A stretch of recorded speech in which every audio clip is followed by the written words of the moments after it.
ವೆಂಕಟೇಶ್ ಅವರಿಗೆ ಶ್ರೀಗಳಿಂದ ಗೌರವಾರ್ಪಣೆ.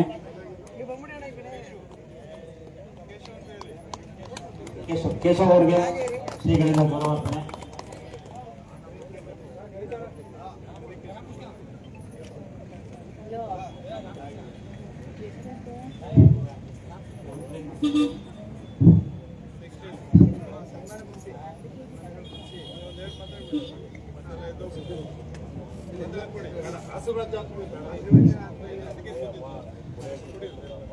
ಬನ್ನೂರು ಪುರಸಭೆಯ ಉಪಾಧ್ಯಕ್ಷರಾದಂತಹ ಶ್ರೀಯುತ ರಾಮಲಿಂಗೇಗೌಡರಿಗೆ ಸಮಾಜದ ಮುಖಂಡರಿಂದ ಗೌರವಾರ್ಪಣೆ.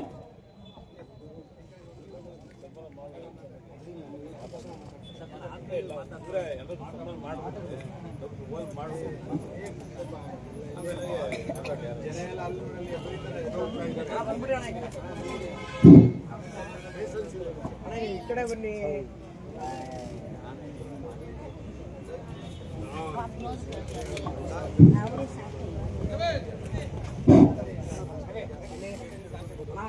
ಕಡೆಯಿಂದ ಬನ್ನಿ ಅಣ್ಣ.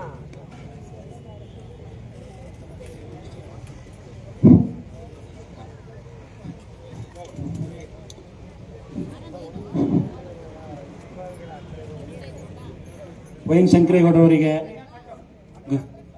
ಮುನವರ್ ಪಾಷಾ ಅವರಿಗೆ ಶ್ರೀಗಳಿಂದ ಗೌರವಾರ್ಪಣೆ.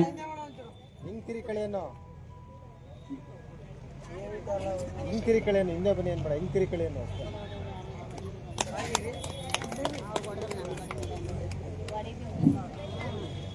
ಹಿಂದೆ ಬನ್ನಿ ಅಂತ ಭೇದ ಮಾಡ್ತಾ ಇದ್ದಾರೆ. ಹಿಂಕಿರಿ ವೈನ್ ಶಂಕರೇಗೌಡರ ಶ್ರೀಗಳಿಂದ ಗೌರವಾರ್ಪಣೆ.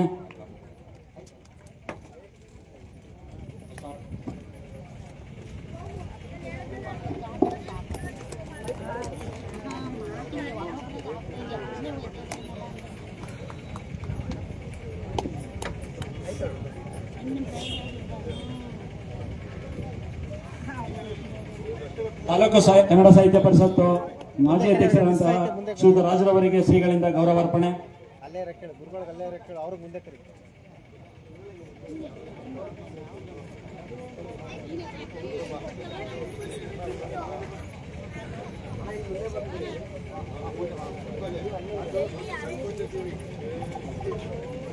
ಅಣ್ಣ ಈ ಕಡೆ ಕ್ರಾಸ್ ಆಗಿ ಅಣ್ಣ ಹಾಗೆ ಸ್ವಲ್ಪ ಹಿಂದೆ ಬನ್ನಿ ಅಣ್ಣ. ಗುರುಗಳು ಕಾಣಲ್ಲ, ಸ್ವಲ್ಪ ಹಿಂದೆ.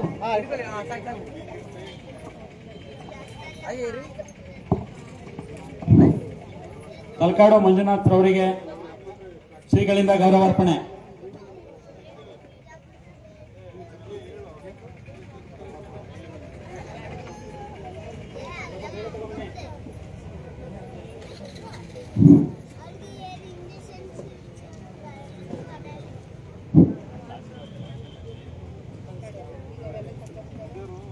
ಗುರುಗಳೇ ನೀವು ಹಾಗೆ ಕ್ರಾಸ್ ಆಗಿ ನಿಂತ್ಕೊಬಿಡಿ.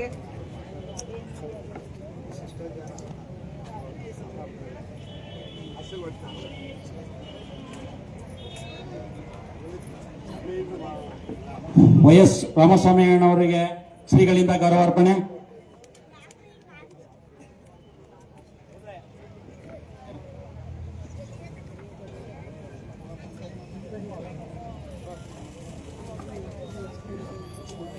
ಸ್ವಲ್ಪ ಶ್ರೀಯುತ ಪ್ರಕಾಶ್ ಸರ್ ಅವರಿಗೆ ಶ್ರೀಗಳಿಂದ ಗೌರವಾರ್ಪಣೆ.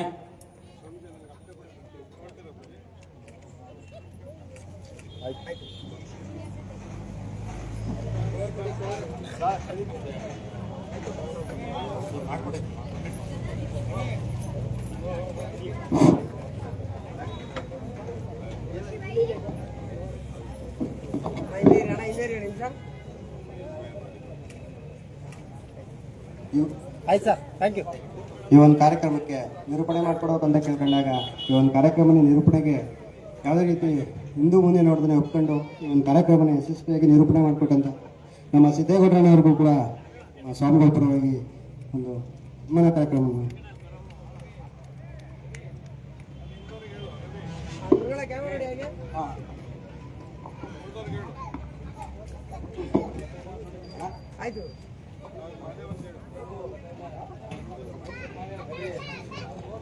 ಹಾಗೂ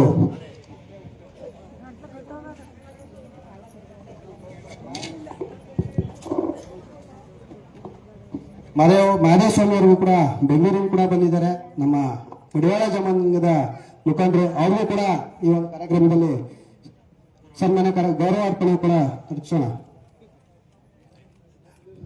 ಹಾಗೂ ನಮ್ಮ ಬೆಂಗಳೂರಿನ ರೈತರ ಮುಖಂಡರಾದಂತಹ ನಮ್ಮ ನಾರಾಯಣ ಅವರು ಕೂಡ ಬಂದಿದ್ದಾರೆ. ಅವರು ಕೂಡ ಒಂದು ಗೌರವಾರ್ಪಣೆ.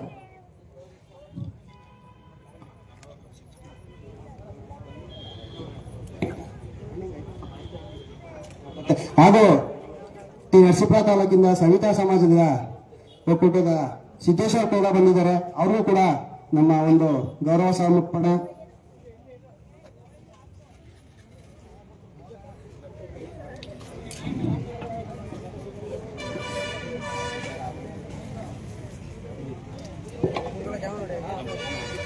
ಹಾಗೂ ನಮ್ಮ ರಾಮಕೃಷ್ಣನ ಶಿಕ್ಷಕರು ಅವರು ಕೂಡ ಈ ಒಂದು ಕಾರ್ಯಕ್ರಮಕ್ಕೆ ಬಂದಿದ್ದಾರೆ.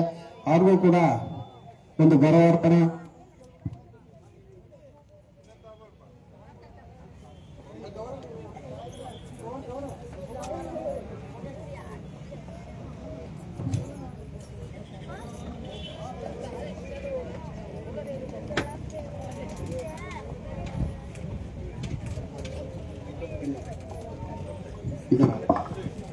ನಿಮ್ಗೆ ಹೇಳ್ಬಿಡ್ತೀನಿ, ಲಾಸ್ಟ್ ಮಾಡ್ಕೊ. ಈ ಒಂದು ಕಾರ್ಯಕ್ರಮವನ್ನು ಉದ್ದೇಶಿಸಿ ನಮ್ಮ ರಾಜ್ಯ ಮಡಿವಾಳ ಮಾಚಿದೇವರ ಸಂಘದ ಪ್ರಧಾನ ಕಾರ್ಯದರ್ಶಿಗಳಾದ ನಮ್ಮ ಪ್ರಕಾಶನವರು ಕೂಡ ಬಂದಿದ್ದಾರೆ. ಅವರು ನಮ್ಮ ಒಂದು ಸಮುದಾಯದ ಪರವಾಗಿ ನಿಂತು ಒಂದೆರಡು ಹಿತಾಹಿತಗಳನ್ನು ಮಾತಾಡಬೇಕಂತ ಈ ಮೂಲಕ ಕೇಳ್ಕೊಂತೀವಿ.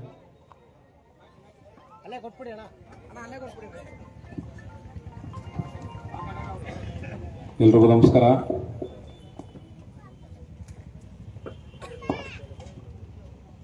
ವೇದಿಕೆ ಮೇಲಿರುವ ನಮ್ಮ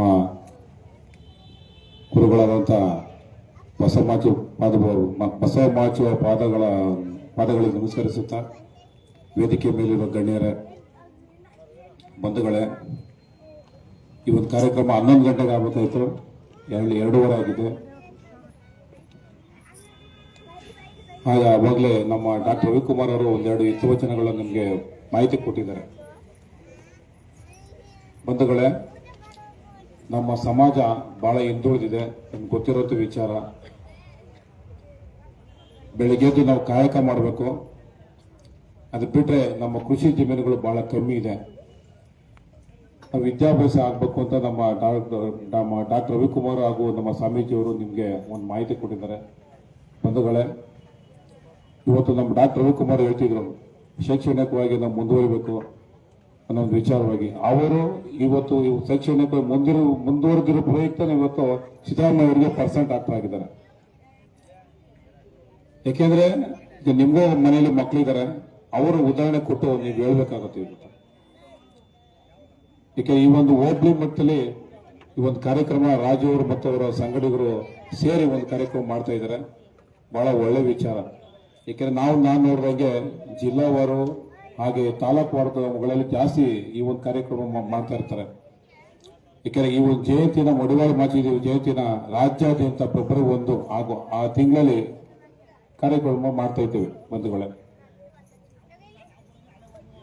ಏಕೆಂದ್ರೆ ವೇದಿಕೆ ಮೇಲೆ ಏನು ಹೇಳ್ತಾರೋ, ನಾವು ಜಲ್ದಿ ಮನೆಗೆ ಹೋಗೋಣ, ಟೈಮ್ ಆಯ್ತು, ಮನೆ ಕೆಲಸ ನೋಡೋಣ ಅಂತ ನಮ್ಮ ತಾಯಂದಿರೆಲ್ಲ ಈ ಕಡೆ ನೋಡ್ತಾ ಇದ್ದೀರಾ.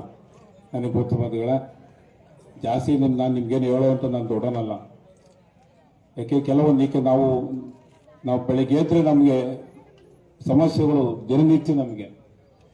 ನಾವು 4 ಚೆನ್ನಾಗಿರ್ಬೇಕಾಗಿತ್ತು, ನಮಗೆ ಜಮೀನಿಲ್ಲ, ಮಕ್ಕಳು ಕಮ್ಮಿ ಓದಿದ್ದಾರೆ, ನಮ್ಮ ಯಜಮಾರಿ ಇನ್ನೂ ಚೆನ್ನಾಗಿ ಓದಿದ್ರೆ ನಾವು ಒಳ್ಳೆ ಬಂಗಾರ, ಒಳ್ಳೆ ವಸ್ತ್ರಗಳು, ಕಾರು, ಬಂಗ್ಲೆ ಇರ್ಬೋದಾಗಿತ್ತು ಅಂತ ನಿಮ್ಮ ಮನಸ್ಸು ಬಂದಿರುತ್ತೆ. ಅದು ಕಾಮನ್. ಅದು ಈ ಕಾಲ ಮಿಂಚಿಲ್ಲ. ನಿಮ್ಮ ಮನೆ ಇರೋ ಮಕ್ಕಳು ಇವತ್ತಿನ ಜನ ಆಗಿರ್ತಾರೆ, ಆಗುವಂಥ ಮಕ್ಕಳುಗಳಿಗೆ ವಿದ್ಯಾಭ್ಯಾಸ ಮೊದಲಿಗೆ ಮೇನ್ ವಿದ್ಯಾಭ್ಯಾಸ. ಯಾಕೆಂದ್ರೆ ಇವತ್ತು ನಮ್ಮ ಡಾಕ್ಟರ್ ರವಿಕುಮಾರ್ ಅವರು ನಮ್ಮ ಮೈಸೂರು ಹಳ್ಳಿ ಭಾಗದಲ್ಲಿ ಹುಟ್ಟಿ ಈ ಒಂದು ಮಟ್ಟಕ್ಕೆ ಬೆಳಿಬೇಕಾದ್ರೆ ಬಹಳ ಕಷ್ಟ ಬೆಳೆದಿದ್ದಾರೆ. ನಾವು ಸಹ ನಾವೇನು ದೊಡ್ಡ ಸಾವಕಾರ ಅಲ್ಲ. ನಾವು ನೆಲಮಂಗಲ ಭಾಗದಲ್ಲಿಂದ ನಾವು ಚಿಕ್ಕ ಹಳ್ಳಿಯಿಂದ ನಾವು ಬಂದವರು. ನಮ್ಮ ತಂದೆಯವರು ಸಹ 5ನೇ ಕ್ಲಾಸ್ ಓದಿದರು. ಯಾಕೆ ನಮ್ಮ ತಂದೆಯವ್ರ ಬಗ್ಗೆ ನಮ್ಮ ಸ್ವಾಮೀಜಿಯವರಿಗೆ ಚೆನ್ನಾಗಿ ಗೊತ್ತಿದೆ. ನಾವು ಓದ್ಬೇಕಾದ್ರೆ ನಮ್ಗೆ ಒಂದೇ ಮಾತು ಹೇಳ್ತಿದ್ದು, ನೋಡಪ್ಪ ನೀವು ಗೌರ್ಮೆಂಟ್ ಕೆಲಸ ನೆಚ್ಕೋಬೇಡ್ರಿ, ನೀವು ಒಂದು ಬಿಸ್ನೆಸ್ ಆಗ್ಬೇಕು, ಇಬ್ರು ಸಹ ಬಿಸ್ನೆಸ್ ಮ್ಯಾನ್ಗಳಾಗಬೇಕು ಅಂತ. ಇವತ್ತು ನಾವು ಒಂದು ನೆಲ ಕಟ್ಕೊಂಡಿದ್ದೇವೆ. ನಾವು 4 ಜನಕ್ಕೆ ಸಹಾಯ ಮಾಡುವಂತ ಆ ಶಕ್ತಿ ಭಗವಂತ ಮಡವಳ ಮಾಚಿಯವರು ಕೊಟ್ಟಿದ್ದಾರೆ. ಇದಕ್ಕೆಲ್ಲ ಕಾರಣ ನಮ್ಮ ತಂದೆ ತಾಯಿಗಳು ಒಂದು ಮಾರ್ಗದರ್ಶನ. ಏಕೆಂದ್ರೆ ನಮ್ಮ ಬಸವಮಾಚ ಸ್ವಾಮಿಗಳನ್ನ ನಾವು ಭೇಟಿಯಾದಾಗ ನಾನು ಸಂಘಟನೆಗೆ ಏನು ಬಂದಿರಲಿಲ್ಲ. ನಾನು ಅವರ ಪಟ್ಟಾಭಿಷೇಕ ಅವರ ಸಂದರ್ಭದಲ್ಲಿ ನಾನು ಅವ್ರ ಮಠಕ್ಕೆ ಹೋಗಿದ್ದೆ. ಏನು ಬಹಳ ಜನಸಂಖ್ಯೆ, ಏನು ಹೇಳ್ಬಾರ್ದು, ನಾವು ತಂಡೋಪತಂಡವಾಗಿತ್ತು. ನಾನು ನಮ್ಮ ತಂದೆಯವ್ರಿಗೆ ಇಲ್ಲಪ್ಪ ನಾನು ನೋಡ್ಬೇಕು ಸ್ವಾಮೀಜಿಯವ್ರನ್ನ, ಆಶೀರ್ವಾದ ತಗೋಬೇಕು ಅಂತ ಹೇಳಿದಪ್ಪ ನಾನು ಕರ್ಕೊಂಡೋದು. ನನ್ನ ಆ ಸಂದರ್ಭದಲ್ಲಿ ನಮ್ಮ ತಂದೆಯವರು ಸ್ಟೇಟ್ ಸೆಕ್ರೆಟರಿ ಆಗಿದ್ದರು. ಹೋದೆ ಸ್ವಾಮೀಜಿಯವ್ರು ನೋಡಿದೆ. ಏಕೆಂದ್ರೆ ನಾನು ಸ್ವಾಮೀಜಿಯವರು ಮತ್ತು ನನ್ನ ಮೂಲತಃ ಬಿಸ್ನೆಸ್ ನಂದು.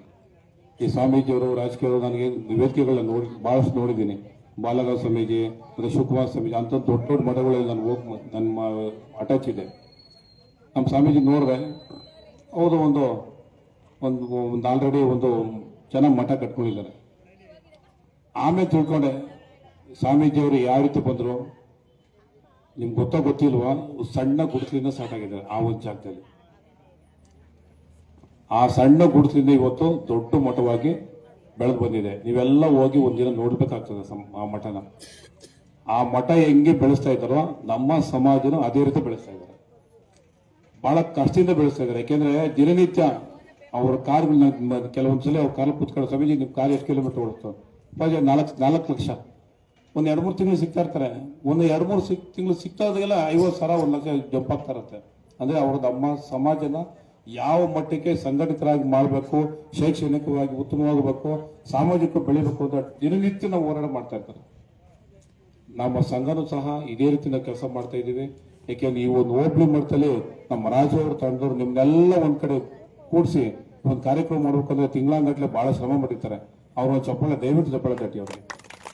ಯಾಕೆ ನಿಮ್ಮ ಮನೆ ಬಾಗಿಲು ಬಂದ ಅಕ್ಕ ಬಂದು ಈ ಕಾರ್ಯಕ್ರಮ, ಹಣ ಬಂದು ಕಾರ್ಯಕ್ರಮ ಬಹಳಷ್ಟು ನಿಮ್ನೆಲ್ಲ ಬೇಡಾಡಿರ್ತಾರೆ, ನನಗೆ ಗೊತ್ತದು.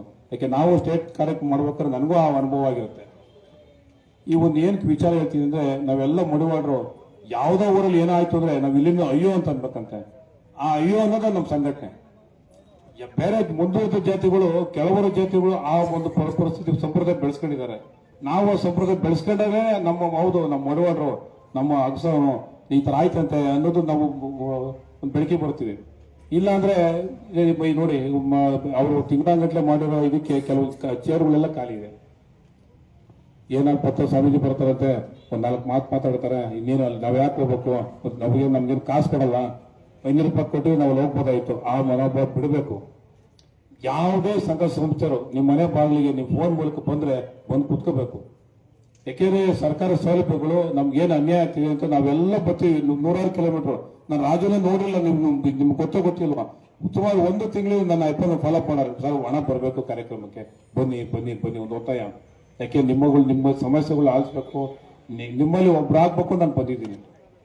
ಬಂಧುಗಳೇ, ಮುಂದಿನ ದಿನಗಳಲ್ಲಿ ನಿಮ್ಮ ಸಮಸ್ಯೆಗಳೇನಿತ್ತು ನಿಮ್ಮ ರಾಜು ಹೇಳಿ. ರಾಜು ನಮ್ಗೆ ಹೇಳ್ತಾರೆ, ನಾವು ಸಂಘ ತೆರೆದಿರೋದು 1933 ದಿವಸ ಸಂಘ ನಮ್ಮ ಮಲ್ಲೇಶ್ವರಂ ಸಂಘದಲ್ಲಿದೆ.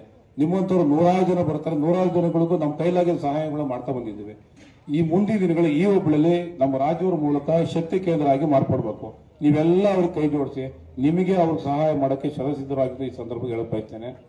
ಬಂಧುಗಳೇ, ರವಿ ಅವರು ರಾಜ್ಯವನ್ನು ಕಮಿಟಿ ತಪ್ಪಾಗಿ ಕ್ಷಮಿಸಿ, ರವಿ ಮಾದೇವ್.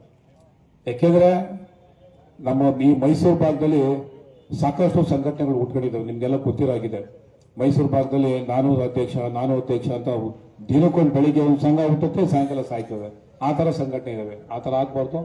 ನಮ್ಮ ಇವರಿಗೆ ರವಿ ಅವರಿಗೆ ನೀವೆಲ್ಲ ಶಕ್ತಿಯಾಗಿ ಮುಂದೆ ನಿಂತ್ಕೋಬೇಕಾಗ್ತದೆ. ಬಂಧುಗಳೇ, ಈ ಒಂದು ನಮ್ಮನ್ನೆಲ್ಲ ಕರೆದು ಈ ಒಂದು ಕಾರ್ಯಕ್ರಮಕ್ಕೆ ಬನ್ನಿ ಅಂತೇಳಿ ಹೇಳಿ ಅವಕಾಶ ಕೊಟ್ಟು ನಿಮ್ನೆಲ್ಲ ಒಂದು ಮಖದರ್ಶನ ಮಾಡಿಕೊಟ್ಟು ನಿಮ್ಗೆಲ್ರಿಗೂ ಧನ್ಯವಾದ ಹೇಳ್ತಾ ನಾನು ಮಾತು ಮುಗಿಸ್ತೀನಿ. ನಮಸ್ಕಾರ.